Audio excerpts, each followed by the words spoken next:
Terima kasih Anda terus di Mata Najwa gara-gara corona. Saya ingin ke Pak Yuri. Berbagai masukan tadi yang kita dengarkan dari kepala daerah, dari anggota DPR, dari lembaga konsumen. Apakah akan ada perubahan strategi yang dilakukan pemerintah sekarang? Strategi yang kita lakukan itu adalah kombinasi. Jadi yang pertama adalah kita melakukan tracing, itu pasti. Untuk setiap kasus positif kita lakukan tracing. Karena bagi kita ini adalah segera temukan kasus positif di masyarakat dan kemudian isolasi agar tidak menjadi penyebaran baru. Itu yang pertama.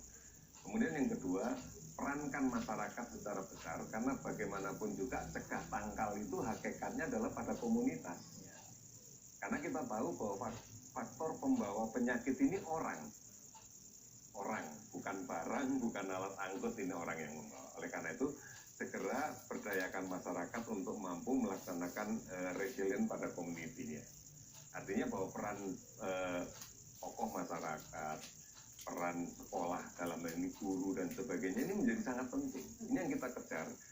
Tapi memang pada sistem perangkat kesehatan juga dijalankan terus ke bawah. Pak Yuri, kalau misalnya kita belajar dari Singapura, betapa mereka sangat transparan sampai kemudian memberitahu secara live pasiennya di mana, apa yang mereka lakukan, tracingnya seperti apa. Kita ingin tunjukkan website di Singapura yang bisa diakses, termasuk titik-titik mana saja pasien itu ada. Kita lihat merah itu kasus baru, teman-teman. Kalau yang kuning itu artinya kasus yang sudah berjalan cukup lama. Sementara yang putih misalnya itu adalah lokasi yang pernah dikunjungi oleh pasien. Ini secara real time dan secara live ditampilkan di website di Singapura. Kita akan coba misalnya titik merah, kita klik, itu kemudian jelas umurnya berapa, jenis kelamin, kemudian pergi kemana saja dan sebagainya, selengkap dan sejelas ini di Singapura. Apakah kita akan mengikuti mereka? Ya, ini sesuatu yang ideal mestinya. Tetapi kita tahu bahwa kondisi kita beda dengan Singapura. Kemarin saja begitu ada satu kasus terpublish. Dan sekarang pasiennya depresi, karena kami yang merawat itu. Dan kemudian kita menyebutkan bahwa ada penularan dari suatu negara. Negara itu sekarang didiskriminasi warga negara itu, sehingga kami diprotes oleh kedutaan besar. Oleh karena itu memang kita harus bertahap untuk mendewasakan masyarakat ini. Tidak kemudian sistem yang ada di Singapura yang saya akui bagus, bisa diimplementasikan di sini. Dan pergerakan masyarakat kita tidak seperti di sana yang mungkin relatif dekat-dekat. Ada yang jauh, balik lagi dan seterusnya. Inilah yang menyebabkan maka kita sebenarnya tidak menempatkan bahwa cara yang dipakai Singapura adalah yang terbaik yang bisa diimplementasikan di kita. Ini yang menjadi kunci. Oleh karena itu yang terbaik diimplementasikan kita adalah memerankan bagaimana tokoh masyarakat, komunitas, ini harus kembali lagi menjadi kekuatan dasar untuk melakukan dekat tangkal. Berarti edukasi yang menjadi penting kepada seluruh masyarakat. Nah ini tentunya tantangannya adalah berita-berita yang kita sulit untuk bisa bertanggungjawabkan itu. Anak boleh nggak kalau saya minta pendapat beliau, karena selama ini agak memusingkan di media, suspek, surveillance, positif, negatif, orang yang dalam pengawasan, orang yang dalam pemantauan. Mohon dijelaskan supaya masyarakat tidak terbolak-balik dengan istilah ini. Ya sebenarnya kerangka yang kita pakai yang pertama adalah bahwa siapapun yang masuk ke negara kita yang berasal dari negara yang kita yakini penularan orang ke orang ini cukup tinggi, maka kita harus melakukan pemantauan. Ini yang kita sebut sebagai orang dalam pemantauan. Bahasa Inggrisnya itu? Ya. Bahasa Inggrisnya apa tuh? Enggak, kita tidak menggunakan terminologi, jadi kita sebut saja orang dalam pemantauan. Data ini sebenarnya lead-nya ada di imigrasi. Dan karena di otoritas bandara itu adalah satu sistem yang terpadu, maka dari kantor kesehatan pelabuhan pun juga bisa mendapatkan itu. Nah, orang-orang ini kita berikan health alert card. Karena kita tahu bahwa thermal scan sekarang menjadi tidak efektif untuk mengetahui orang yang sakit.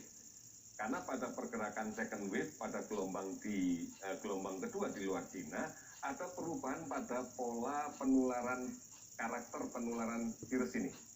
Satu, bahwa inkubasinya ternyata tidak bisa hanya cukup 14 hari. Bisa lebih dari 14 hari, 2 kali 14. Kemudian yang kedua, gejala yang muncul, banyak sekali gejalanya menuju ke ringan sedang, bahkan asimptomatis.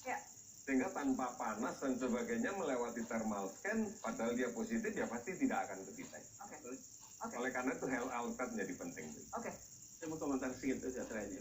Setuju sekali Pak. Jadi kita memang perlu menyiapkan kira-kira sequence-nya. Jadi kalau kita perhatikan ya, dalam konteks coronavirus ini ada dua. Satu adalah soal pasiennya, kasusnya, penyembuhannya. Yang kedua adalah soal penularannya. Karena itu bagian dari kita adalah kira-kira kalau diurutkan gitu ya, itu kita to detect, to respond, to prevent. Jadi kita satu mendeteksi. Karena itu perlu ketika kita tahu di mananya. Kami misalnya kasus DKI. Begitu kita tahu, kita kalau dari sisi website ada, informasi ada. Ya. Untuk bisa mengetahui lokasi di mana, sehingga lingkungan yang terkait, mulai dari keluarga, tetangga, kolega, rute perjalanan keseharian. Karena pemerintah provinsi belum mendapatkan informasi itu, Mas Anies. Ada, cuman kan kita terbatas. Bila itu bisa lebih cepat, lebih banyak, dan kalau kita lakukan lebih cepat, lebih banyak, sudah baik-baik saja. Karena begini, kadang-kadang saya berpikir, tujuan kita ini mendapatkan angka positif negatif sedikit, atau mau mencegah penularan. Kalau tujuan kita mau mencegah penularan, maka langkah yang kita lakukan adalah mencoba mendetek semaksimal mungkin. Ya, deteksi apalagi posisinya ibu kota. Ibu kota ini begitu banyak orang yang datang, begitu besar potensi penularan. Kalau kita bisa mendapat informasi itu dan cepat ya Pak, sesungguhnya kalau itu kita bisa kerja bersama. DKI siap, saya rasa Jawa Barat juga siap. Pusat informasinya Menambah masyarakat yang bisa Singapura lebih tadi. Kita kan ada batasan ya di soal Undang-Undang 14 tentang keterbukaan informasi publik. Yang dikecualikan itu yang harus kita lihat adalah soal riwayat, kondisi dan perawatan, pengobatan, kesehatan fisik dan psikis seseorang. Jadi memang kita ada keterbatasan, dibatasi oleh undang-undang untuk menyebarkan. Jadi tidak bisa seterbuka itu. Ya, tidak bisa seterbuka itu. Kemudian yang kedua, saya ingin menambahkan juga berdasarkan Inpres nomor 4 2019 ini, apa yang disampaikan Bung Anies maupun Bung Ridwan Kamil tadi sebenarnya adalah keharusan bagi gubernur, termasuk gubernur sebenarnya melaporkan berbagai penyakit yang berpotensi menyebabkan terjadinya kedaruratan kesehatan masyarakat kepada Presiden melalui Menteri Koordinator Bidang Pembangunan dan Kebudayaan. Jadi saya malah bertanya apakah Bapak-Bapak ini sudah melaporkan apa yang terjadi di wilayahnya kepada Menko PMK. Justru di sinilah.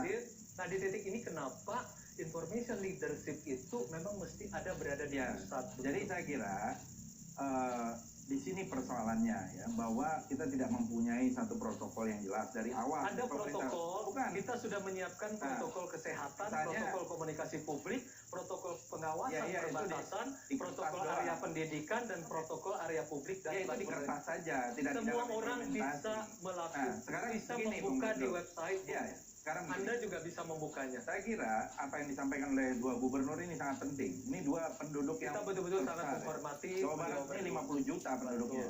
Nah, menurut saya harus ada jelas gitu. Misalnya kalau perlu desentralisasi, berapa banyak sekarang diidentifikasi BSL 2 yang tadi disyaratkan itu, atau BSL 3 sedikit ya Pak ya, Biosecurity Level 2 itu ada berapa yang harus, dan itu desentralisasi kan, nggak bisa semua sentralisasi sementara sentralnya belum tentu kuat.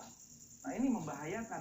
Yang tadi disebutkan oleh Pak Anies maupun oleh Pak Ridwan Kamil, ini transmisi lokal bisa mengalami quantum leap, lompatan yang kuantum. Berbahaya. Mungkin lebih baik kita menyampaikan kepada publik tidak dalam bahasa yang membastis. Bahkan kami ingin menyampaikan juga bahwa 2 orang kasus 1 dan kasus 2 itu pun sudah mulai membaik Pak ya.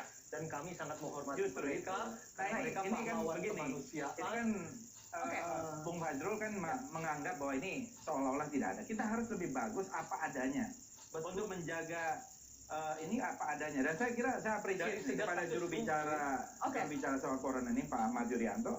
Ini jauh lebih bagus ketimbang Menteri Kesehatan dalam membahasakan ini kepada publik ya. Ini sesuatu membagi kepada masing-masing. Tadi menarik ketika Anda katakan bahwa seharusnya justru pemerintah daerah lah yang melaporkan ke Menko, dan apakah itu menurut instruksi Presiden nomor 4 tahun 2009. Apakah itu sudah dilakukan?